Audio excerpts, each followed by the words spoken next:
Sayyida Fatima Zahra radiallahu ta'ala anha, for the message for the women and also for the men. آپ نے فرمایا کہ مطلب یہ تشریح کہ اپنی بیٹی کو، اپنی بہن کو، اپنی بیوی کو سورج کی طرح بناؤ، چاند کی طرح نہ بناؤ۔ فرمایا کہ میں اس لیے کہہ رہا ہوں کہ بچیوں کو، بہنوں کو، بیویوں کو چاند کی طرح نہ بناؤ، سورج کے، کیونکہ چاند کی طرف ہر کوئی دیکھ سکتا ہے، اس میں کشش ہے اور وہ دیکھتا ہے ہر بندہ چاند کو بڑی ایزلی، یہ چاند ہے۔ But she said, towards the sun, whoever looks, his eyes are lowered automatically.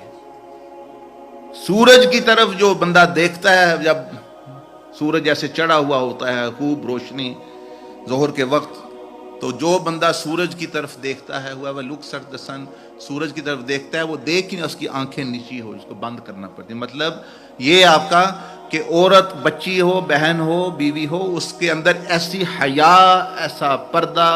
ایسا تقوی پیدا کرو کہ اگر سڑک میں جاتے ہوئے مرد ہے، ان کی بھی نگاہیں حیا کی وجہ سے جھک جائیں، پتہ چلے کہ کوئی باعزت عورت جا رہی ہے، با پردہ عورت جا رہی ہے، یہ امت محمدیہ کی عورت جا رہی ہے،